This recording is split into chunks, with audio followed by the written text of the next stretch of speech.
Quantas pessoas vocês têm nas suas redes sociais? Quantas efetivamente você diria que te seguem? Que você influencia e interessam pela sua visão de mundo? Adicionamos e somos adicionados de forma randômica, muitas vezes vendo quantos amigos temos em comum. Mas quem realmente seguimos? Alguns seguem aqueles que amam odiar, outros aqueles que fundamentam suas opiniões. Mas quando isso nos ajuda de alguma forma? Quando fazer parte de uma comunidade ou engajar pode ser algo poderoso? Sabemos de muitas histórias de engajamento e mobilização política, mas quando fazer parte de uma comunidade pode te ajudar a superar um desafio e se tornar um recurso para além do dinheiro. Meu nome é Renata, mas quando eu nasci, o time de futebol do meu pai ganhou a Libertadores da América e ele queria que eu me chamasse Vitória Celeste. Minha mãe não gostou e eles decidiram que eu ia me chamar Renata. Para mim, o nome que você carrega exerce enorme influência em sua trajetória e crenças. Você passa a acreditar nele e criar significados.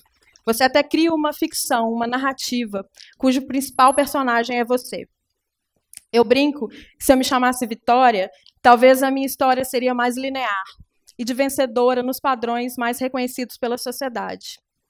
Mas como eu carrego há 40 anos o nome Renata, minha história não é linear. Ela tem alguns momentos críticos em que tive que me reinventar. Renata significa renascer, e preciso contar um pouco dessas histórias para falar o que eu aprendi sobre comunidade. Eu sempre me interessei pelo estranho, por aquilo que não conheço. Isso me levou a viajar sozinha, a fazer antropologia, a receber hóspedes que eu nunca vi na vida antes, na minha casa. Por mais que a gente seja criado para não confiar nos estranhos, eles sempre me atraíram. No final, todos somos estranhos antes de sermos apresentados. Para falar da importância em se criar comunidades, vou contar momentos em que tive que me reinventar e que me ensinaram muitas coisas. Em 2006, eu vendi a minha parte numa empresa para morar em Londres e acabei juntando dinheiro para viver um ano sabático. O que acabou não acontecendo, porque na primeira semana do meu retorno, um ladrão entrou na minha casa e roubou todas as minhas libras. Nesse momento, o único recurso que eu conhecia para sobreviver era o dinheiro. E na falta total dele, eu, a princípio, não vi uma saída imediata. Mas no dia seguinte, eu tive um insight. Olhei à minha volta e percebi que as roupas e acessórios que eu tinha eram de lá. E naquela época, as pessoas não viajavam tanto e nem tinham acesso às marcas internacionais. Fiz um bazar que deu certo, até chegar ao ponto de eu montar uma loja na minha casa. Eu lembrava que, na época que eu era vendedora, as clientes que mais compravam eram publicitárias. Então, eu liguei para as agências, pegava os nomes de todas as mulheres e enviavam cupcakes, convidando elas para virem na minha casa. E funcionou. O que mais funcionou era que eu recebia as pessoas na minha casa, geralmente uma de cada vez, e ficávamos mais tempo tomando chá e conversando do que propriamente comprando. O que acontecia? Mas eu aprendi com o tempo que as pessoas gostavam de conhecer um lugar secreto, um refúgio, uma boa ouvinte das suas histórias. O que eu estava fazendo começou a sair em algumas revistas nacionais e jornais, até que fui denunciada por ter uma loja em casa e tive que decidir se parava ou ia para a rua abrindo uma loja com CNPJ. Meu marido me apoiou, fizemos empréstimos em bancos e nessa segunda fase deu certo, mas ficamos muito endividados. Em 2012, tivemos que fechar a loja com uma dívida enorme, que era muito maior do que as libras que haviam sido roubadas naquela época. A primeira iniciativa foi abrir as portas da casa para vender tudo que tínhamos e trabalhar ainda mais. Mas não seria suficiente. Era muito dinheiro para mim e nenhuma perspectiva de conseguir pagar os bancos e os fornecedores. Quando eu quebrei, eu tive que enfrentar não só a dívida, mas também uma difamação e crime virtual.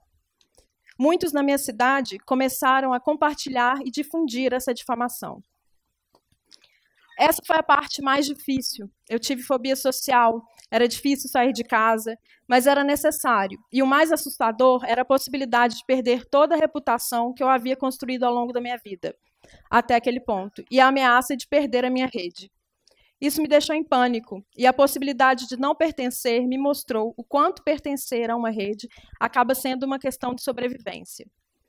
Nessa época, algumas pessoas me disseram coisas muito importantes. Um advogado de crime virtual me disse que naquele momento parecia o mundo, mas era apenas um grupo de pessoas. E eu precisava reconstruir minhas redes, criar novos grupos e me reinventar. Uma amiga me lembrava sempre do tamanho do mundo e de quantas possibilidades esse mundo poderia me apresentar. E quando falei para o meu pai que havia perdido uma amiga de infância para aquela difamação e que não acreditava ser mais possível fazer amizades tão profundas, ele me disse que fez grandes amigos depois dos 50 anos. Então, eu tinha as noções espaciais e temporais equivocadas. Era só um grupo pequeno, eu tinha muita vida pela frente e um mundo a ser explorado. Eles me fizeram ver que ainda dependia de mim e de mais ninguém. Eu precisava ser assertiva, não queria cometer mais erros, e procurei uma coach. Ela me disse que eu tinha que ir fazer um curso de empreendedorismo em São Paulo que custava R$ 1.500. Eu achei que seria uma loucura pensar naquele momento em pagar esse dinheiro e ainda falar em empreender.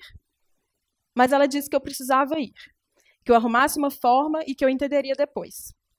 Segui o conselho dela, mas fui um pouco cética. O curso era uma semana, de segunda a sexta, e na quarta todos teriam que conseguir vender a sua ideia ou produtos da sua empresa e arrecadar o valor de R$ 1.500, o mesmo valor do curso. Mas eu nem tinha uma ideia. E avisei que não teria como participar dessa competição. Na quarta noite, eu fiquei bastante ansiosa, pensando que tinha que tentar alguma coisa, e uma pergunta não me saía da cabeça. O que te resta quando não te resta nada? Para mim, estar quebrada inviabilizaria qualquer negócio. Até que pensei, só me resta a mim mesma. Comecei a pensar nos amigos e conhecidos e em tudo que era procurada para ajudar a fazer, informalmente. Comecei a ver que era procurada por diversas razões, assim como todos devem ser aqui na sala. Sempre somos associados a temas e situações, e aí eu pensei em tudo aquilo que as pessoas procrastinam e não querem fazer. Aquilo que costumam dizer que pagariam para alguém fazer por elas. Pensei, eu posso ser essa pessoa. Aí fiz um post perguntando o que poderia resolver por R$ 100, se eu poderia ajudar em algo. Quem sabe resolver algo maior por R$ 1.500. Perguntando se eu poderia trabalhar em algum projeto ou serviço que me vissem capacitada. Em 5 minutos, as pessoas começaram a responder e pedir que eu resolvesse problemas mais básicos. Em algumas horas, eu tinha 2 sapatos para engraxar, 2 sandálias para trocar o salto, vários presentes para colocar no correio, IPVA em atraso para pagar, pessoa para acompanhar no médico, um armário para organizar, dentre outras coisas, e R$ 5.000.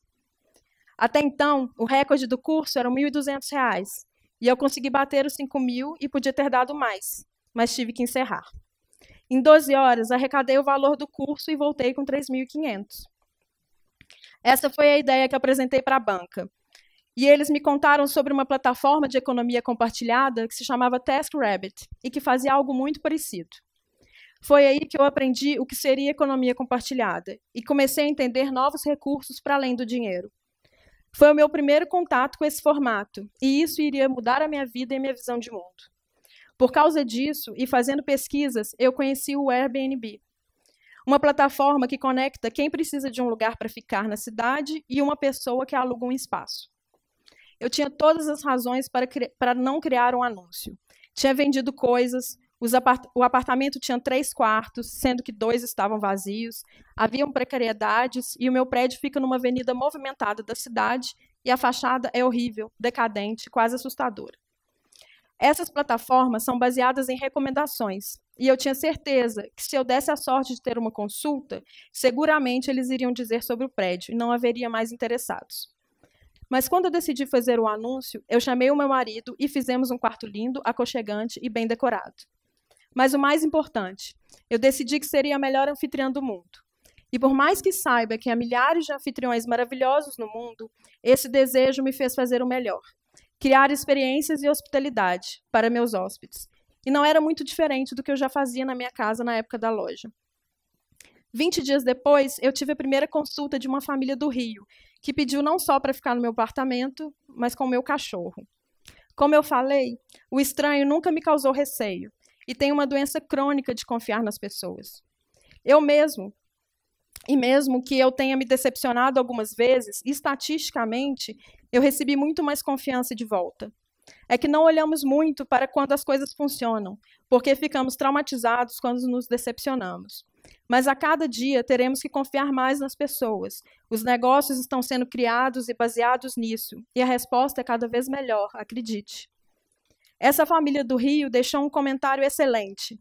E depois dele, recebi mais de 600 pessoas pela plataforma, e nunca uma pessoa citou o meu prédio.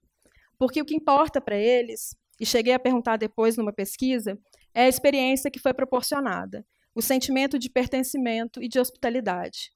Ter feito isso não só me ajudou a pagar minha dívida, como me deixou mais rica, e não pelo dinheiro em si, mas pelas pessoas que ficam nos meus anúncios todos os dias.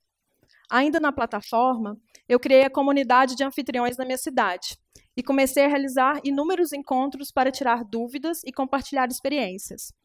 Fui criando uma rede forte e com pessoas que compartilhavam de uma visão de mundo e uma prática em comum. Quanto mais essa rede ganhava força, mais eu era procurada para ajudar as pessoas, e o cenário foi mudando ao meu redor. Quanto mais eu acreditava nas comunidades que eu poderia criar, menos aquela que eu havia perdido me fazia falta. Descobri também que aquela não compartilhava da minha visão de mundo, e pouco tinha a ver comigo, o que explica ela ser tão frágil. Aprendi que se interessar verdadeiramente pelo estranho e pelo novo pode ampliar a sua rede de forma muito poderosa. Pode te fazer pertencer a uma comunidade que compartilhe da sua visão de mundo e se tornar um recurso real. Descobri que sempre engajei pessoas nos meus projetos e que isso passa pela confiança e verdade que você passa nas suas ações. Por isso é importante não se corromper. Fazer aquilo que verdadeiramente acredita e faz sentido. Precisei da comunidade para ter pessoas indo na minha casa, quando tinha loja, no Desafio de São Paulo. Preciso mais do que nunca hoje, abrindo as portas da minha casa para estranhos. Eles entram estranhos, mas saem fazendo parte da sua comunidade. Porque alguém que chega na sua cidade não é recebido apenas por você, mas por toda a sua comunidade. E você exerce um papel importante de como ele vai formar a imagem da sua cidade, do seu país e do que é ser brasileiro. O meu mundo hoje é feito de pessoas que falam diversas línguas. São de raças e orientações sexuais diversas. Viveram contextos muito diferentes e, acima de tudo, confiam em mim, assim como eu confio nelas, e por isso que funciona. Ouvir elas falarem do seu dia a dia e cidade é muitas vezes mais rico do que uma aula de geografia ou história. É tudo sobre pessoas, não sobre dinheiro. As pessoas que você consegue engajar numa causa ou visão de mundo, e quanto mais legítimo e verdadeiro, mais poderoso. A minha rede cresce todos os dias, e mais pessoas dividem suas histórias comigo e se hospedam na minha casa.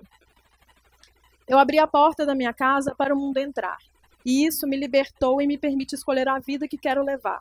Criar comunidades trata-se de confiar, amar, respeitar, focar no que temos em comum e não no que nos difere. Esse é meu recurso mais valioso. Como seres humanos, precisamos do senso de pertencimento. Isso é o que nos conecta com as pessoas.